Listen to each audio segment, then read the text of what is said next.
Շուրջ 27 քաղաքների հետ, որոնց հետ Երևանը ունի արտաքին կապեր, դրանք բացառապես ձևական բնույթ են կրում։ 1-2 մշակութային միջոցառում է իրականացվել եւ վերջ։ Այսինքն, այս տեսանկյունից մենք տեսնում ենք, որ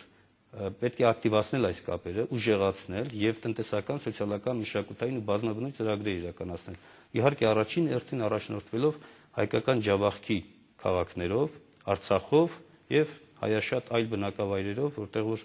տեղաբաշխված է նաև մեր Սփյուռքը։ Ձեր կուսակցության ուղղվածությունը թույլ է տալիս նաև ենթադրելու, որ սոցիալական քաղաքականությունն էլ ձեր կուսակցության պետք է որ առանձնացող լինի։ Այն ինչ է առաջարկում սոցիալական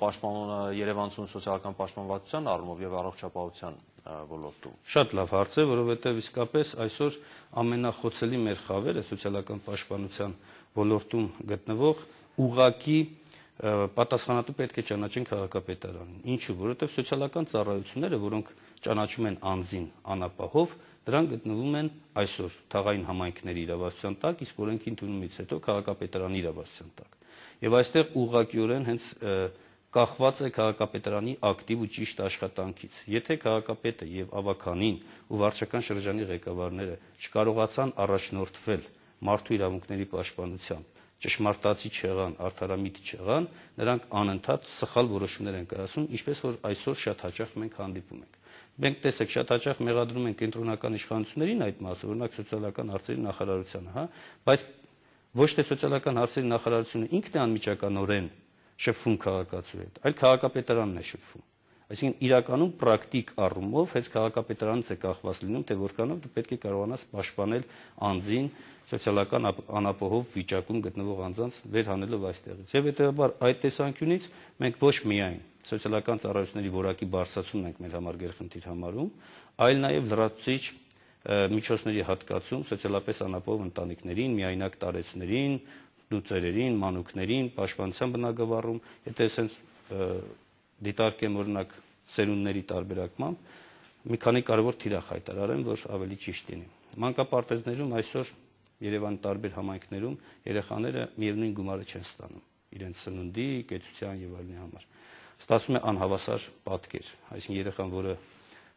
այլ բնակավայրերում են տարբեր երեխաներ ապրում, նրանց համար տարբեր է։ Հետաբար մեր գերխնդիրը հավասարության ապահովումն է այստեղ։ Երեխան պետք է կախված չլինի, թե որ բնակավայրում է ապրում, նա նախադպրոցական հաստատությունում պետք է ունենա նույն չափի նույն հատկացումները։ Երկրորդ, երիտասարդները այսօր չեն հաճախում ընդհանրապես թատրոններ կամ այնքան ցածր է հաճախականությունը, որ հնարավոր չի։ Մենք խոսում ենք առողջ սերունդ դաստիարակելու մասին, բայց շատ հաճախ ցուցադրում ենք սերիալներ եւ մեր պատանիների համար, երիտասարդների համար ֆիլմի հերոսները, հանցագործները դառնում են օրինակելի կերպար, բայց մեր թատրոններ չեն հաճախում։ Դրա համար մենք հայտարարում ենք, որ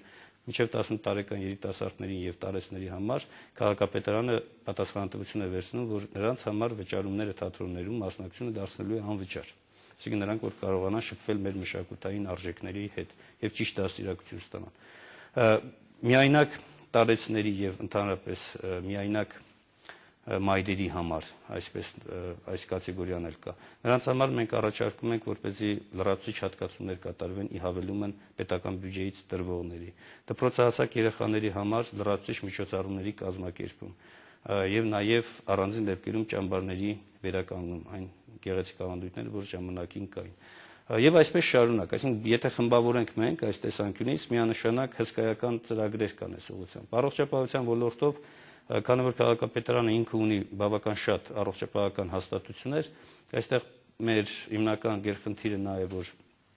ոչ մենակ պետք է թողնել կենտրոնական իշխանության կողմից կատարվող հատկացումների վրա, այլ քաղաքապետարանը լրացուցիչ հատկացումներ պետք է իրականացնի եւ պատշաճ վերահսկողություն որակյալ առողջապահական ծառայություններ մատուցելու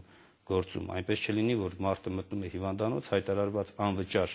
բուժօգնության դիմաց լրացուցիչ գումարներ է վճարում։ Այստեղ քաղաքապետարանը ուղղակի պատասխանատվություն պետք է կրի եւ ես կարծում եմ այն կառավարման համակարգը եւ այն անձինք, ովքեր ընդգրկվելու են այն քաղաքապետարանը, որը ես եմ ղեկավարելու, աշխատելու են ազնվության, բարոյականության եւ պրոֆեսիոնալիզմի սկզբունքներով։ Ծնվել եք բազմանդամ ընտանիքում, ընտանիքի 10-րդ զավակն եք, դուք էլ ձեր հերթին ունեք 3 երեխա, երեքով էլ սահմանափակվելու եք։ Ես միշտ իմ հանդիպումներում ասում եմ այս խոսքերը, որ ես հպարտ եմ, որ 10-րդ զավակն եմ եւ ունեմ առայժմ 3 երեխա։ Այս նախադասություններով եմ ես խոսում եւ վստահ եմ, որ ինչպես որ ես եմ 10-րդն եղել, կձգտեմ ավելիին եւ տա Աստված, որ ընդհանրապես հայ իրականության մեջ բազմանդամ ընտանիքը դառնա իսկապես օրինաչափություն եւ ոչ միայն բազմանդամ, այլ նաեւ առնվազն 30 սերունդ ընտանիքը։ Իդեպ նախորդ հարցի շրջանակներում էլ եթե թույլ կտակ երկու բան ավելացնեմ, կառավարման այն համակարգը, որ մենք առաջարկում ենք, իրականության մեջ տարբերվում է մնացած բոլոր 6 ուժերի առաջարկածներից։ Բերեմ մի քանի օրինակ, որպեսզի ավելի հստակ լինի, եւ ես հրապարակային իրենց բանավեճի կոչ եմ արել, եթե ունեն առարկություն մեր ծրագրերի հետ, թող գան եւ բանավիճեն։ Այսպես մենք հայտարարում ենք, որ մեր հաղթանակի դեպքում քաղաքապետի պարագայում մենք քաղաքապետարանի բյուջեի վերահսկողությունը ամբողջությամբ վերապահելու ենք մեր քաղաքական ընդդիմախոսին։ Իսկ մենք այստեղ հստակ ասում ենք, որ մենք վախենալու ոչինչ չունենք, տաքցնելու ոչինչ չունենք, թող գան հսկեն, սա է արդյունավետ ձևը։ Երկրորդ, առաջարկելու ենք եւ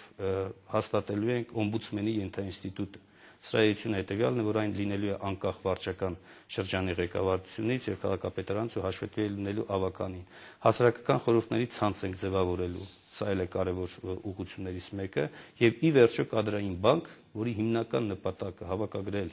եւ ներգրավել կառավարման ոլորտում երիտասարդների, երաշխավորելով նաեւ կանանց հավասար մասնակցությունը, գենդերային հավասարությունը մեր իրականության մեջ եւ երիտասարդների մասով տաղանդաշատ շատ երիտասարդներ մենք ունենք, որոնք ցավոք սրտի այսօր չտեսնելով իրենց այսօր կառավարման համակարգում լքում են Հայաստանը։ Ես հույսով եմ, որ նաեւ երիտասարդները այս մասով աջակցություն կցուցաբերեն թե ինձ եւ թե մեր քաղաքական թիմին ու համամասնական ցանկին, կօժանդակեն, կօգնեն եւ կընդգրկվեն կառավարման համակարգում։ Իդեպ մենք բաց ենք նաեւ համագործակցության բոլոր այն ուժերի առաջ, ովքեր որ ոչ միայն մասնակցում են այս ընտրություններին, նաեւ չեն մասնակցում, առնվազն կադրային հարցում թող տան մեզ պրոֆեսիոնալ, բանիմաց, բարոյական եւ հայրենասեր անձանց տվյալներ, մենք նրանց նույնպես կներգրավենք կառավարման գործում։